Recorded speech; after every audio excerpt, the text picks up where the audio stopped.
दोस्तों, जरा सोचिए भारत के एक ऐसे रहस्यमयी राज्य के बारे में जहां 16 से ज्यादा जनजातियां रहती हैं और मजे की बात यह है कि सबकी अपनी एक बिल्कुल अलग भाषा और अनोखी संस्कृति है। हम बात कर रहे हैं पूर्वोत्तर के सबसे खूबसूरत राज्य नागालैंड की। भारत का अटूट हिस्सा होने के बावजूद हम इसके बारे में बहुत कम जानते हैं। आखिर लैंड ऑफ फेस्टिवल्स कहलाने वाले इस राज्य के रहस्यमयी जंगलों और अनोखे खानपान का असली सच क्या है? यहाँ के हॉर्नबिल फेस्टिवल में ऐसा क्या होता है कि पूरी दुनिया से लोग खींचे चले आते हैं? आज हम नागालैंड के कुछ ऐसे अनसुने और हैरान कर देने वाले फैक्ट्स से पर्दा उठाएंगे जिन्हें जानकर आप सच में दंग रह जाएंगे। लेकिन आगे बढ़ने से पहले कमेंट्स में जरूर बताएं कि आप हमारी यह एक्सक्लूसिव रिपोर्ट किस शहर या राज्य से देख रहे हैं। Fact number 1। दोस्तों, आपको यह जानकर बेहद हैरानी होगी कि नागालैंड में कोई एक तरह के लोग नहीं रहते। यहाँ कुल 16 मुख्य जनजातियां निवास करती हैं, जैसे कि अंगामी, आओ, चखेसांग, कोन्याक, लोथा और सुमी आदि। सबसे कमाल की बात यह है कि इन सभी जनजातियों की अपनी बिल्कुल अलग भाषा, अलग पहनावा, अलग त्योहार और अलग नियम कानून है। क्या आप जानते हैं कि नागालैंड में किसी भी व्यक्ति की पहचान उसके चेहरे से नहीं बल्कि उसके द्वारा ओढ़े गए शॉल से की जा सकती है? जी हाँ, हर जनजाति का अपना एक खास रंग और डिजाइन वाला शॉल होता है। उस शॉल के पैटर्न को देखकर वहां के लोग दूर से ही बता देते हैं कि यह व्यक्ति किस जनजाति का है और समाज में उसका क्या रुतबा है।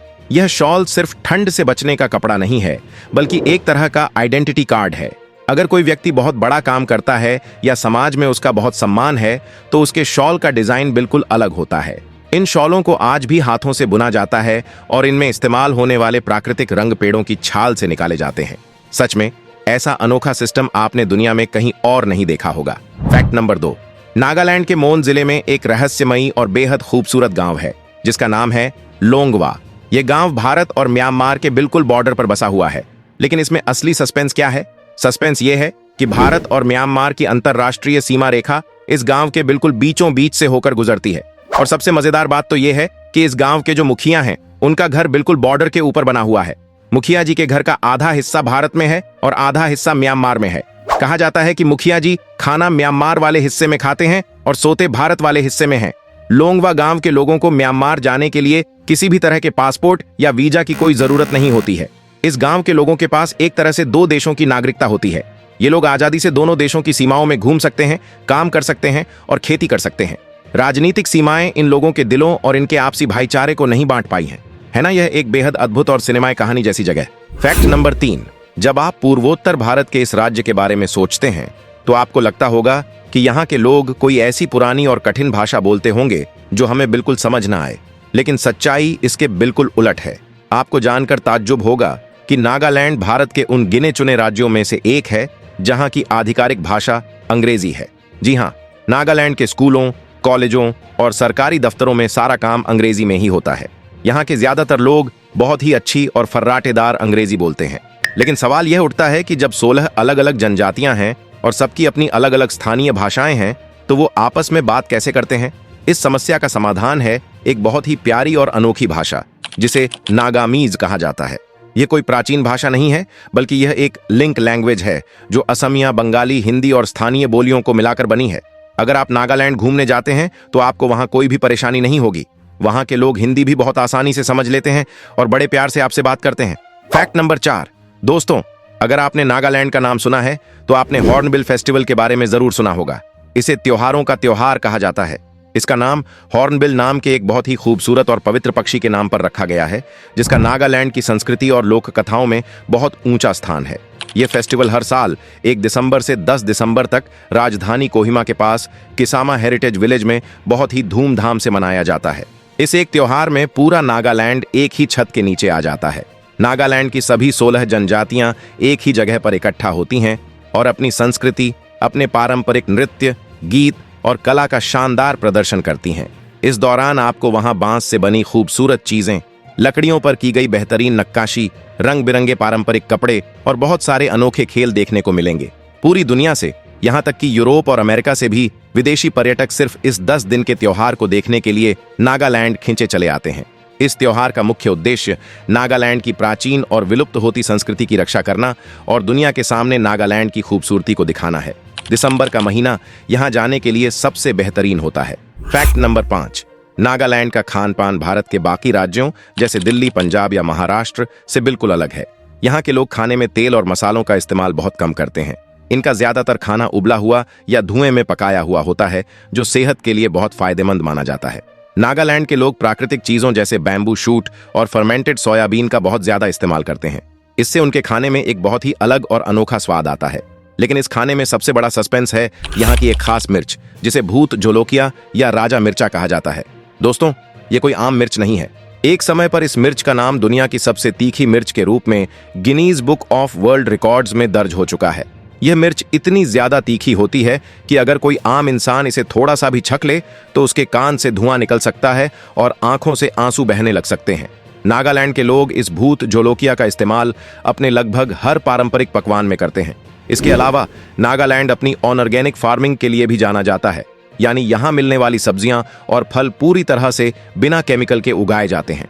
फैक्ट नंबर 6, नागालैंड के लोगों को प्रकृति से कितना प्यार है, इसका सबसे बड़ा सबूत है कोहिमा से करीब 20 किलोमीटर दूर बसा एक बहुत ही खूबसूरत गांव, जिसका नाम है खोनोमा। दोस्तों, आपको जानकर बहुत गर्व होगा कि यह गांव सिर्फ नागालैंड या भारत का ही नहीं, बल्कि पूरे एशिया महाद्वीप का सबसे पहला ग्रीन विलेज यानी हरित ग्राम घोषित किया गया था। इस गांव की कहानी बहुत ही प्रेरणादायक है। एक समय था जब यहाँ जंगलों की बहुत ज्यादा कटाई होती थी, लेकिन फिर गांव के लोगों ने मिलकर एक बहुत बड़ा फैसला लिया। उन्होंने पूरे गांव और आसपास के जंगलों में पेड़ों की कटाई पर पूरी तरह से बैन लगा दिया। उन्होंने जंगली जानवरों का शिकार करने पर भी बहुत भारी जुर्माना लगा दिया।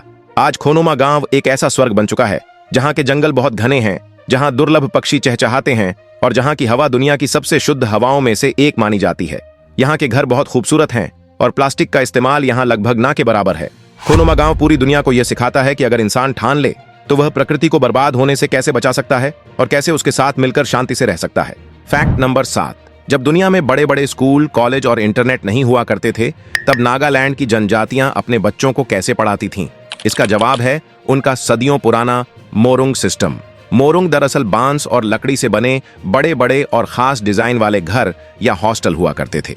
जब गांव के लड़के लड़कियां थोड़े बड़े होते थे तो उन्हें शिक्षा और जीवन जीने की कला सीखने के लिए इन मोरुंग में भेजा जाता था। यह आज के आधुनिक स्कूलों से बहुत अलग था। यहाँ बच्चों को किताबें नहीं पढ़ाई जाती थीं, बल्कि उन्हें असल जिंदगी के सबक सिखाए जाते थे। बड़े और बुजुर्ग लोग यहाँ बच्चों को अपने कबीले का इतिहास बताते थे, बहादुरी की कहानियां सुनाते थे और लोकगीत गाकर अपनी संस्कृति सिखाते थे। इसके साथ ही बच्चों को लकड़ी पर नक्काशी करना और खेती करने की कला भी इसी मोरुंग में सिखाई जाती थी। यह एक ऐसा मंच था जहां गांव के युवा एक साथ रहना, अनुशासन, भाईचारा और अपने समाज की रक्षा करना सीखते थे। आज भले ही नागालैंड में आधुनिक स्कूल खुल गए हैं, लेकिन फिर भी मोरुंग का महत्व बिल्कुल कम नहीं हुआ है और इसे आज भी संजोकर रखा गया है। फैक्ट नंबर 8, अगर आपको पहाड़ों और प्रकृति से प्यार है तो नागालैंड की जुकू घाटी आपके लिए किसी जन्नत से कम नहीं है। इसे पूर्वोत्तर की फूलों की घाटी भी कहा जाता है। ट्रैकिंग करके जब आप यहाँ पहुंचते हैं तो मीलों तक फैले हरे भरे मखमली घास के मैदान और साफ नदियां आपकी सारी थकान मिटा देती हैं। इस घाटी की सबसे बड़ी खासियत है यहाँ खिलने वाला दुर्लभ जुकू लिली फूल, जो पूरी दुनिया में सिर्फ और सिर्फ यहीं पाया जाता है। पक्की सड़कों और कंक्रीट की इमारतों से दूर यह घाटी आज भी एकदम बेदाग और प्राकृतिक है। फैक्ट नंबर 9, दोस्तों, जहां देश के कई हिस्सों में महिला सुरक्षा एक बड़ी समस्या है, वहीं नागालैंड पूरे देश के लिए एक बेहतरीन मिसाल है। यहाँ दहेज प्रथा बिल्कुल नहीं है और महिलाएं रात में भी बेखौफ और सुरक्षित घूम सकती हैं। इसके अलावा नागालैंड के लोगों की रगों में खून के साथ संगीत भी दौड़ता है। इसे भारत की रॉक म्यूजिक कैपिटल भी कहा जाता है। यहाँ आपको लगभग हर घर में एक गिटार जरूर मिलेगा। युवाओं में वेस्टर्न रॉक म्यूजिक का ऐसा गजब का क्रेज है जो शायद ही देश के किसी और राज्य में देखने को मिले। तो दोस्तों, खूबसूरत वादियों, 16 जनजातियों और अनोखी परंपराओं से भरा नागालैंड सच में भारत का सबसे खास राज्य है। सुकून और प्रकृति के करीब जाने के लिए जिंदगी में एक बार यहाँ जरूर जाएं। आपको कौन सा फैक्ट सबसे ज्यादा हैरान करने वाला लगा? 2 देशों में बंटा लोंगवा गांव या दुनिया की सबसे तीखी मिर्च? अपनी राय हमें कमेंट करके जरूर बताएं।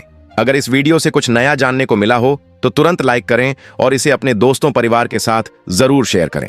ऐसी ही शानदार और रहस्यमयी कहानियों के लिए आपके अपने चैनल को अभी सब्सक्राइब करें और घंटी जरूर दबाएं। हमेशा खुश रहें और सुरक्षित रहें। जय हिंद, वंदे मातरम।